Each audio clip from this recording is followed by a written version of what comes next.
गेल्या 2 वर्षापासून परभणी जिल्ह्यामध्ये वैद्यकीय क्षेत्रात आणि अंगणवाडी क्षेत्रामध्ये जो भ्रष्टाचार चालू आहे त्या भ्रष्टाचाराचा अनेक वेळा प्रीतम वाकळे यांनी पर्दाफाश केला, पण या प्रकरणावर आतापर्यंत कुठलेच असे ठोस निर्णय झालेले नाहीत।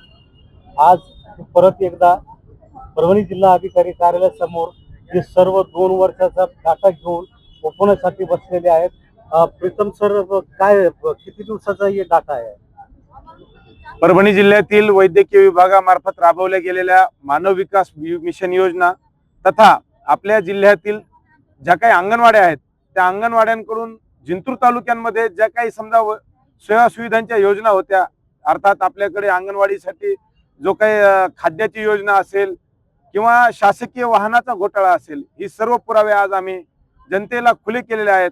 प्रशासनाने अनेक निवेदन देऊन देखील अंगणवाडी असेल किंवा वैद्यकीय विभाग असेल यावर कोणतीही कारवाई न केल्याने, वेळोवेळी अर्जदाराची दिशाभूल केल्याने तथा अर्जदारालाच खोट्या 354 मध्ये अर्थात छेडछाडीच्या गुन्ह्यामध्ये फसवण्याचा प्रयत्न केल्याने आज वैद्यकीय विभाग तथा अंगणवाडी विभाग या दोन्ही विभागांचा निषेध म्हणून आज स्वातंत्र्य दिनाच्या पूर्वसंध्येला रिपब्लिकन युवा सेनेच्या माध्यमातून आज आम्ही विधिवत या सर्व पुराव्यांची पूजा अर्चा करून, आम्ही दिलेल्या सर्व निवेदनांची पूजा अर्चा करून इथे आज अन्नत्याग उपोषणासाठी बसले आहोत।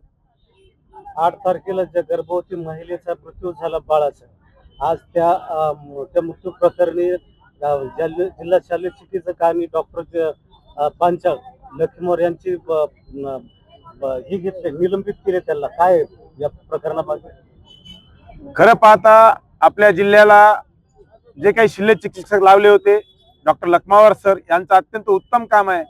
या अगोदर जे काही शल्य चिकित्सक होते त्यांच्यापेक्षा त्यांनी त्यांच्या कारकिर्दीमध्ये अत्यंत उत्तम काम केलेलं आहे, पण त्यांच्या अधीनस्थ येणारा जो काही महिला विभाग आहे, महिला आरोग्य विभाग आहे, जे काही दवाखाना आहे आपल्याकडे प्रसूती कक्ष, त्यामध्ये पाहण्याचं काम हे डॉक्टर चव्हाण जे काही डीन आहेत आणि वर्मा सर आहेत, या दोघांच्या अनागोंदी कारभारामुळे त्या महिलेचा मृत्यू झालेला आहे। त्या महिलेच्या मृत्यू असं आपण जर पाहिलं तर प्रतिकर्षाने असं जाणवेल की वर्मा सर आणि त्यांची टीम या महिलेच्या मृत्यूस कारणीभूत असेल।